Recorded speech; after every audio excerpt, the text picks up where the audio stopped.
Hai.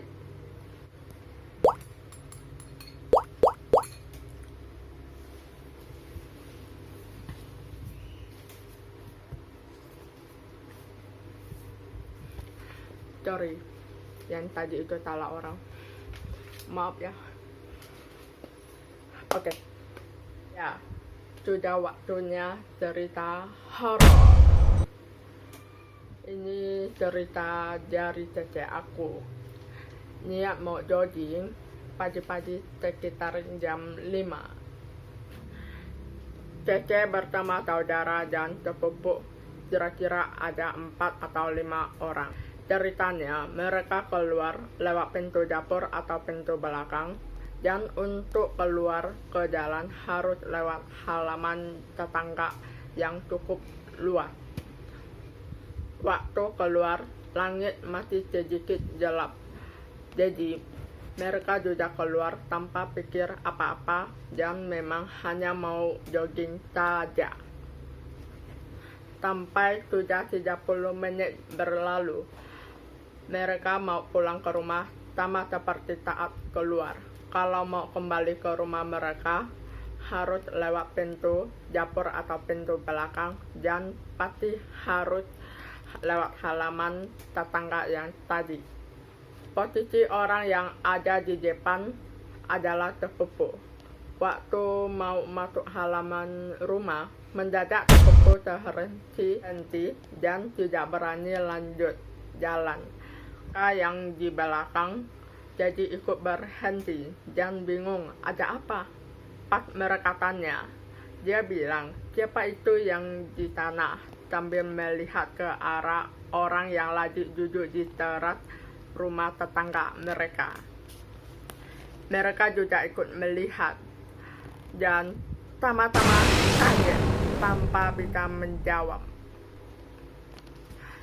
Mereka hanya langsung kembali keluar ke jalan dan meninggalkan halaman tadi. Kenapa mereka kaget? Karena tetangga kami yang tinggal di sana hanya ada satu bapak dan satu ibu. Mereka bukan suami istri. Mereka kakak dan adik yang tinggal di sana. Tidak ada orang yang cocoknya mirip dengan yang mereka lihat. Begini rupanya, sosok perempuan yang berambut panjang dan tampak masih muda. Mereka semua ketakutan, ingin segera masuk, tapi saat mereka mengintip sosok itu masih berada di sana. Dia duduk sambil menatap ke bawah yang terlihat hanya rambut panjangnya.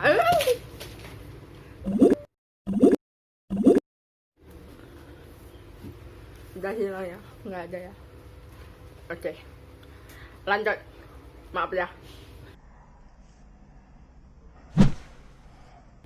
Karena masih ada sosok itu, mereka mengurungkan niat untuk pulang dari arah pintu belakang. Kenapa mereka tidak lewat pintu depan?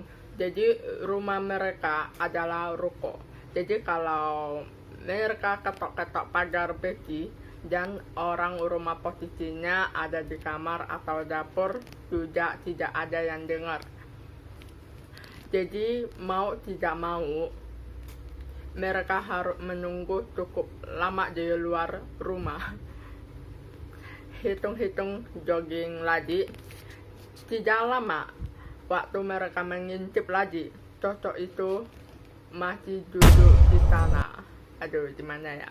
Cece aku memberanikan diri untuk lewat di pinggiran dinding rumah mereka. Sebenarnya itu adalah dinding yang membatasi dinding rumah dengan parit. Jadi mereka jalannya tempe-tempean dan pelan-pelan sambil mengendap-endap. Kira-kira setengah meter lagi mereka sampai dekat pintu. Tetapi ini momen yang paling menyeramkan. Sosok itu menatap ke arah mereka atau posisinya menyamping. Seperti itu.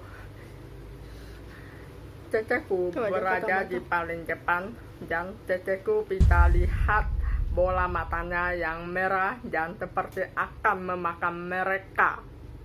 Saudara dan sepupu yang ada di belakang langsung berlari dan mereka benar-benar ketakutan. Benar-benar bingung bagaimana cara untuk kembali.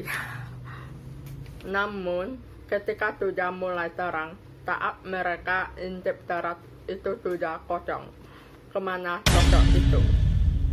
Mereka hanya bisa berlari sambil menahan bulu kuduk yang berdiri dari tadi. Siang hari mereka hanya menceritakan hal ini ke mama. Namun, sepupu menceritakan kepada ibu yang tinggal di rumah itu. Tentu ibu itu marah karena menganggap cerita mereka hanya lelucon dan jelas-jelas di rumahnya tidak ada wanita muda. Sampai sekarang mereka tidak tahu apakah kejadian itu memang nyata atau hanya halusinasi mereka saja. Oh ya, karena sudah waktunya habis. Menurut aku sama mama, kenapa Mbak Kunti bisa di situ? Alasannya karena ada pohon ketapang yang cukup besar, lalu bisa jadi Mbak Kunti mau numpang tidur di situ. Dan kini di belakang rumahku sudah tidak ada pohon ketapang lagi dan halaman tetangga itu cukup bersih. Kalau dulu halamannya tuh berantakan loh.